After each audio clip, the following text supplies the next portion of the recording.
घूंघट। अरे रानी, ओ रानी, सो रही हो क्या अभी तक? रानी की जेठानी जोर जोर से चिल्ला रही थी घर के आंगन में खड़े होकर। रानी यानी मैं।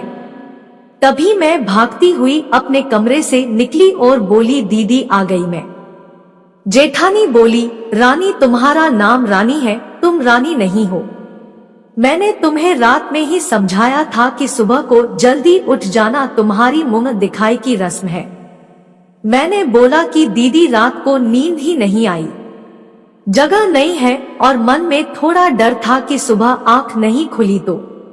रजनी दीदी हंसती हुई बोली, रानी मेरी प्यारी देवरानी जल्दी से घूंघट कर लो, अगर माँ जी आ गई तो हंगामा हो जाएगा।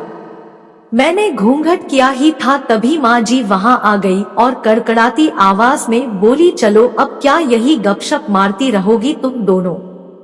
हमने चलना शुरू ही किया था तभी माँ जी ने रजनी दीदी के कंधे पर हाथ रखा और बोली, पता है ना कहाँ से जाना है और कैसे जाना है। माँ जी ने बोला कि जब भी कोई बड़ा तुम्हारे सामने खड़ा हो तो हमेशा घूंघट में रहना और कम से कम अपने बड़ों के सामने आना, और बिना घूंघट के तो कभी नहीं। रजनी दीदी कुछ बोली ही नहीं, बस अपना सर हिलाकर हाँ बोल दिया। मैंने भी बस अपना सर हाँ में हिलाया। माँ जी के जाने के बाद मैंने पूछा, रजनी दीदी आप तो स्कॉलर हो और इन सब चीजों को कैसे निभाते हो। रजनी दीदी मुस्कुराई और बोली कि मैं थारे जेठ जी से बहुत प्यार करती हूँ, इसलिए अभी तक चुपचाप सब चीजें निभा रही हूँ।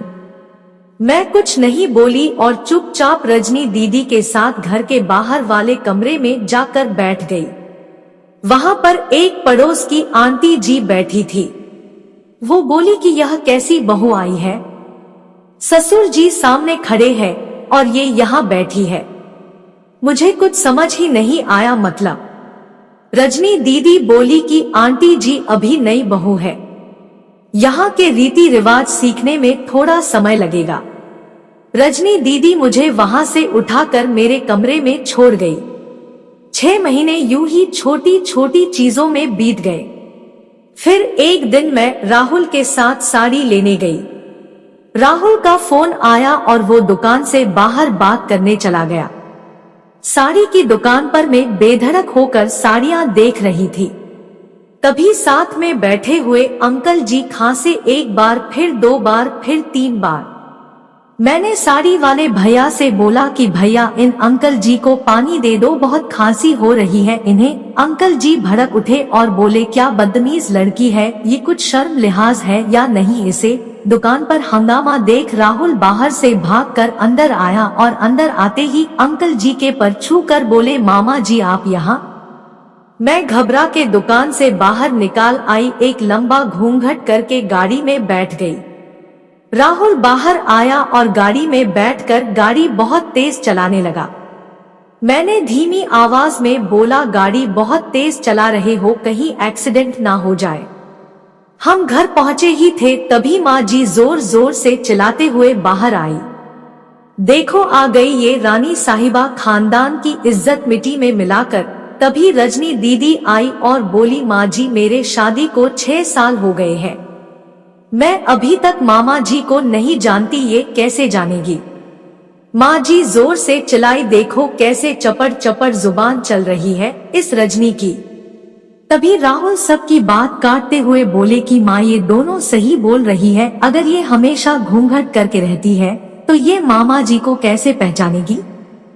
और माँ आज मामा जी के फोन पर तुमने पूरे घर की शांति को भंग कर दिया है। ये वो ही समाज है जिसने सीता मैया पर भी उंगली उठाई थी। पिताजी और जेठ जी ने भी अपना पक्ष राहुल के साथ ही रखा। माँ जी थोड़ी देर सोचने के बाद वापस रजनी दीदी और मेरे पास आई और बोली कि तुम दोनों को अपनी मर्यादा पता है, मुझे उम्मीद है कि तुम कभी भी मेरा सिर शर्म से नीचे नहीं झुकने दोगी। हम एक ही परिवार के सदस्य हैं, हमें हमेशा साथ रहना है, अच्छा वक्त हो या बुरा वक्त, हर सदस्य को अपनी मर्यादा पता है। माँ जी ने मुझे और रजनी दीदी को गले लगा लिया।